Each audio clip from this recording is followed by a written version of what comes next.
मित्रों नमस्कार। आप सभी का हार्दिक अभिनंदन करता हूं इस YouTube चैनल पर। तो कुंभ राशि वाले मेरे मित्रों, आज का यह ज्योतिष कार्यक्रम आपके लिए बहुत ही महत्वपूर्ण और विशेष है।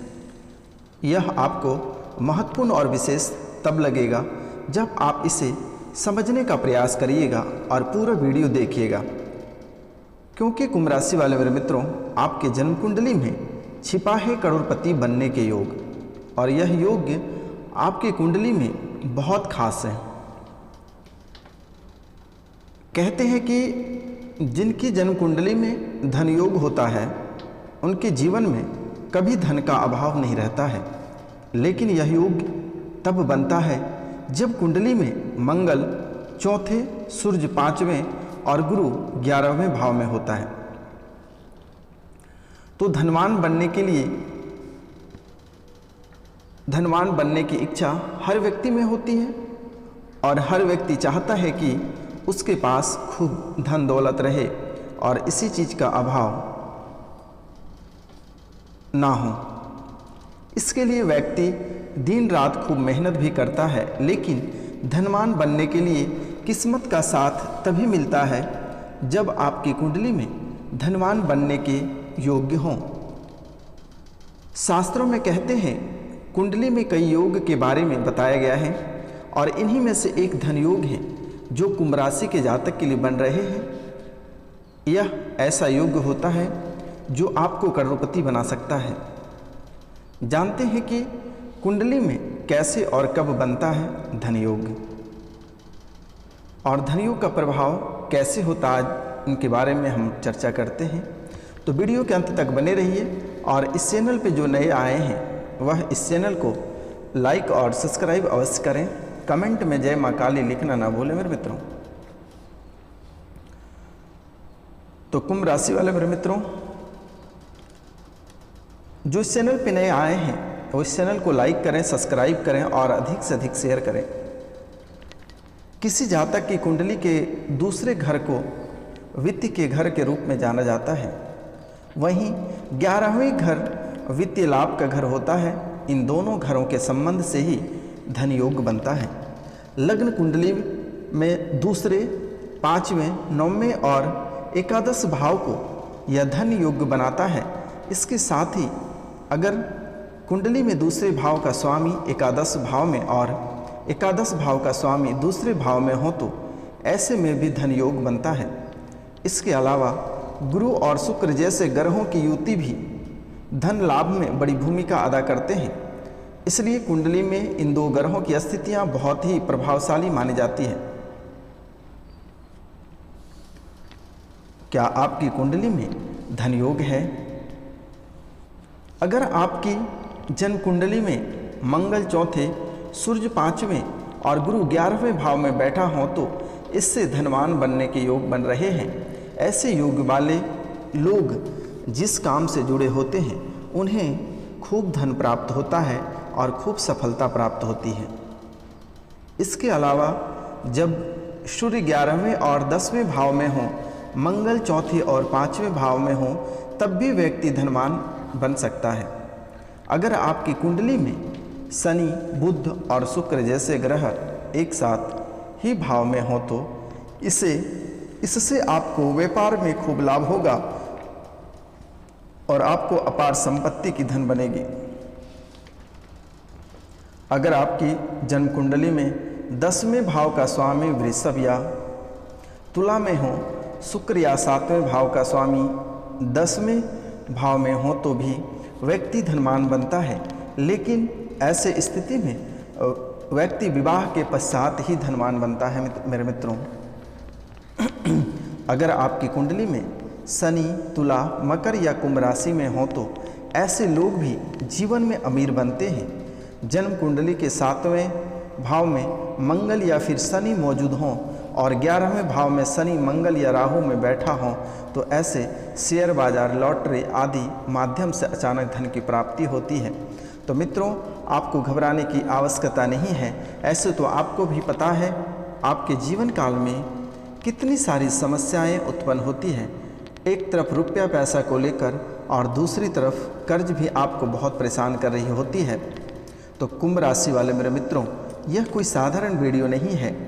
यह वीडियो आपके सभी समस्याओं को ध्यान में रखकर ही बनाया गया है। कुंभ राशि वाले मेरे मित्रों, आपके जीवन काल में आपकी स्थितियां बहुत ही खराब कभी कभी हो जाती है और आप समझ नहीं पाते हैं कि ऐसी स्थितियां आखिर किन की चाल से होती है। ग्रह, आखिर यह कौन सा ग्रह है? राहु, केतु, शनि की ढेया या फिर सूर्य ग्रह, ऐसे कौन से ग्रह हैं जिनकी वजह से आपको धन दौलत की प्राप्ति नहीं हो रही है और आपके धन दौलत और बर्बाद हो रहे हैं और भी आपको हानि हो रही है? तो ऐसा आपके ही जीवन में क्यों होता है? कुंभ राशि वाले जातक, बहुत मेहनत करने के बाद भी आपको सफलता प्राप्त नहीं होती है। इसकी मुख्य वजह क्या है? आप कभी यह चीज़ को जानने का प्रयास नहीं किए, समझने का प्रयास नहीं किए। लेकिन आपको यह समझना चाहिए, जानने का प्रयास करना चाहिए कि आखिर हमारे जीवन काल में ऐसा क्यों हो रहा है। क्योंकि कई बार आपके अपने और कई बार आपके पराये, कभी आपके घर से तो कभी आपके मित्र के तरफ से आपको दुख भोगना पड़ रहा है। कभी आप सुख शांति से जी नहीं पा रहे हैं। आपके जीवन काल में कई तरह के उथल पुथल अक्सर बनता रहता है, लेकिन आप कभी इन बातों पे सीरियस नहीं लेते हैं, जिनके कारण से अचानक यह दुख दर्द आपके ऊपर आ जाती है तो फिर आप सह भी नहीं सकते हैं। मेरे मित्रों, आपके जीवन काल में कई तरह की त्रुटियां आई और चली गई, लेकिन आपको भनक तक नहीं लगा। लेकिन आपके जीवन में कभी कभी ऐसे पहाड़ की तरह तकलीफ़ें आती हैं, उस समय आपसे बर्दाश्त नहीं होता है और आप सहन नहीं कर पाते हो। तो माता रानी की कृपा से आप माता रानी को मानते हैं तो माता रानी के चरणों में, जो इस चैनल पे नए आए हैं वो इस चैनल को सब्सक्राइब करें, लाइक करें और अधिक से अधिक शेयर करें। तो मित्रों, कुंभ राशि वाले जातक के ऊपर शनि का प्रकोप अधिक है, सूर्य का प्रकोप अधिक है और मंगल का भी थोड़ा दुष्प्रभाव है जिसके कारण से, और गुरु का भी दुष्प्रभाव है जिसके कारण से आपके जीवन में कई तरह की समस्याएं आ खड़ी होती हैं।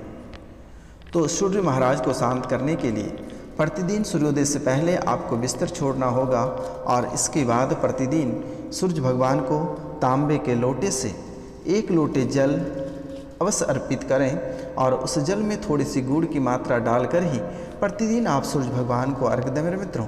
क्योंकि आपके जीवन में कई तरह की समस्याएं अचानक आ जाती हैं, तो सूर्य का कृपा, सूर्य और शनि का पिता पुत्र की जोड़ी जमती है, जिसके कारण से शनि का कहा सूर्य सुनते हैं और सूर्य का कहा शनि सुनते हैं मेरे मित्रों। तो इसलिए सूर्य भगवान को खुश करना अति आवश्यक है, नहीं तो आपको आपके जीवन काल में कभी सफलता प्राप्त नहीं होगी। तो मित्रों, प्रतिदिन आपको सूर्योदय से पहले जगना है और तांबे के लोटे से सूर्य भगवान को 1 लोटे जल अवश्य अर्पित करें मेरे मित्रों। और जैसे ही आप सो के उठते हैं, दोनों हथेलियों को देखनी है और प्रणाम करते हुए आगे बढ़ना है। जीवन का जो दुष्प्रभाव है यह शनि के वजह से होता है और इसके लिए शनिवार के दिन लोहे की कढ़ाई में सरसों का तेल शनि मंदिर में अवश्य दान करें मेरे मित्रों। जीवन काल में अगर सुखी संपन्न रहना चाहते हैं तो शनि महाराज को शनिवार के दिन तिल के तेल से शनि मंदिर में दीपक जलाएं और गरीबों में काले चने का दान करें। प्रतिदिन कौवे को 1 रोटी अवश्य खिलाएं मेरे मित्रों। तो मित्रों, मंगल को शांत करने के लिए मंगलवार के दिन बालाजी के मंदिर में चमेली के तेल में सिंदूर का घोल बना लें और बालाजी को मालिश करें। इनसे आपके ऊपर जो कुप्रभाव है यह स्वतः ही समाप्त हो जाएगा मेरे मित्रों। और गुरु महाराज को खुश करने के लिए गुरुवार के दिन आपको केले नहीं खानी है और केले के वृक्ष की पूजा करनी है मेरे मित्रों। पीले वस्त्र धारण करनी है, पीले भोजन ग्रहण करना है मित्रों। आपके जीवन काल में जितनी सारी समस्याएं हैं यह धीरे धीरे समाप्त हो जाएगा। आप यकीन मानिए 15 दिनों के अंदर आपके जीवन में इतनी बड़ी बदलाव आएगी कि आप कभी कल्पना नहीं कर पाओगे मेरे मित्रों। तो मित्रों, याद रहे, शनि, मंगल और गुरु के दिन आपको मीट मछली का ग्रहण नहीं करना है, नहीं तो आप जितने सारे तीर्थ यात्रा किए हैं वह सब यूं ही खत्म हो जाएगा। मंगल, शनि और गुरु मीट मछली, शराब, अंडा, लहसुन, प्याज, इन सब चीज़ों को वर्जित कर दीजिए, क्योंकि यह एक तामसिक भोजन होता है और तामसिक भोजन के कारण लोगों की ज़िंदगी खराब हो जाती है, कई घर बर्बाद हो जाते हैं। इसके कारण से शनि महाराज काफ़ी क्रोधित हो जाते हैं मेरे मित्रों। इसलिए आपको अपने जीवन में कुछ संभल कर ही पाँव रखनी होगी, नहीं तो खाई में गिर जाओगे। जीवन को संवारना है, तरक्की की ओर ले जाना है, तो आपको बहुत मेहनत करना पड़ेगा और इस चीज़ को सुधार करना है। शनिवार के दिन सूर्योदय से पहले पीपल के वृक्ष के छांव में खड़े होनी है और जल, दूध और शक्कर मिलाकर पीपल के वृक्ष के जड़ में डालें। इनसे आपके जीवन में काफ़ी हद तक सुधार आएगी और जो भी आपके क्षेत्र में रुकावटें आ रही हैं वह समाप्त हो जाएगा। आपको भी पता है कि कुंभ राशि के जातक का कभी स्वास्थ्य बिगड़ जाती है, कभी रुपया पैसा की कमी आ जाती है, कभी घर पे कलह और कलेश आ जाते हैं, जिसके कारण से आपकी जीवन नरक जैसी बन जाती है। और इसके लिए आपको प्रत्येक पूर्णिमा को सत्यनारायण भगवान की कथा घर पे करनी है और आटे का प्रसाद अवश्य अर्पित करें सत्यनारायण भगवान को। प्रतिदिन ठाकुर महाराज की पूजा करें मित्रों, प्रतिदिन ठाकुर महाराज की पूजा अवश्य करें। दूध और जल से स्नान कराएं। सत्यनारायण भगवान की कथा करना ना भूलें और 7 रत्ती का टोपाज या पुखराज आप अंगूठी बनवा के उसे धारण अवश्य कर लें मेरे मित्रों, क्योंकि आपके जीवन काल में एक दोष भी है जिस दोष का नाम है सर्प काल दोष। तो मित्रों, सर्प काल दोष सुनते ही लोग हिल जाते हैं। तो आप जान सकते हैं कि जिसके ऊपर अगर लग जाएगा उसका क्या हाल होगा, यह आप भी जान सकते हैं। सर्पकाल की पूजा भी की जाती है और कुंभ राशि के जातक के ऊपर सर्पकाल का दुष्प्रभाव बहुत अधिक होता है।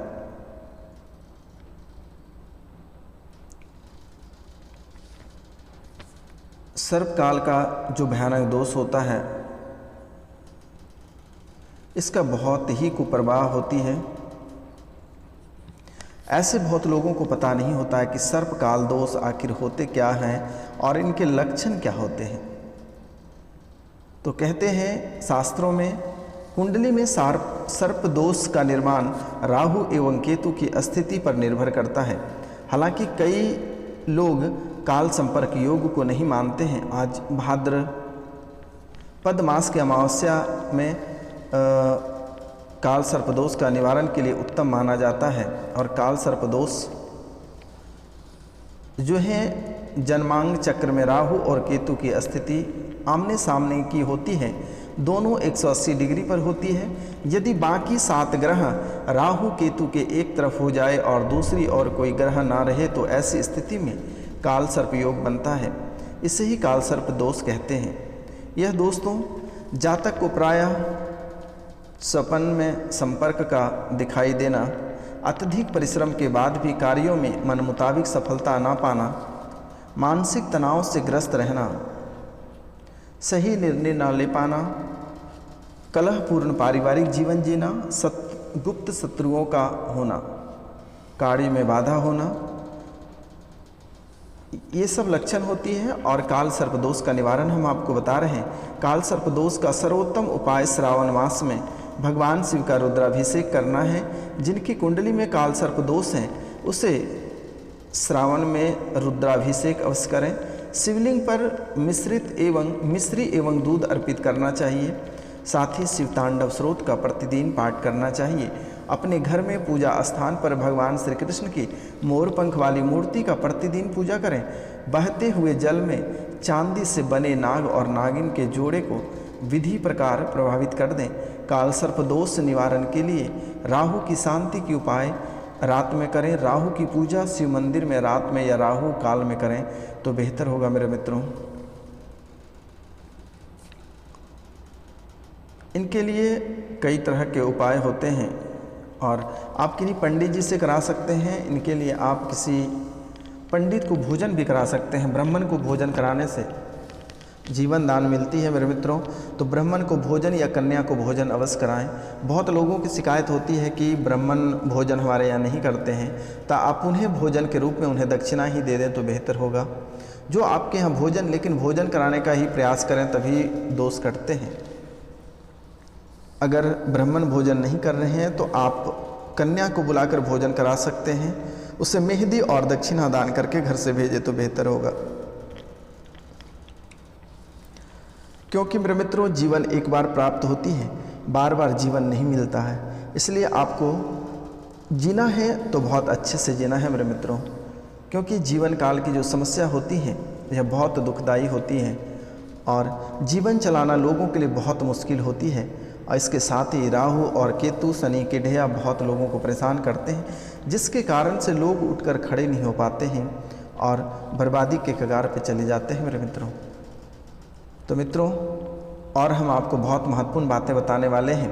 इससे पहले जो इस चैनल पे नए आए हैं वो इस चैनल को लाइक करें, सब्सक्राइब करें और अधिक से अधिक शेयर करें। कमेंट में जय माँ काली लिखना ना भूलें मेरे मित्रों। तो मित्रों, आज का कार्यक्रम यहीं तक था। आप सभी को नमस्कार, प्रणाम, राधे राधे, जय हिंद, जय भारत। मिलते हैं हम आपसे अगले वीडियो में। तब तक के लिए आप सभी से क्षमा चाहते हैं।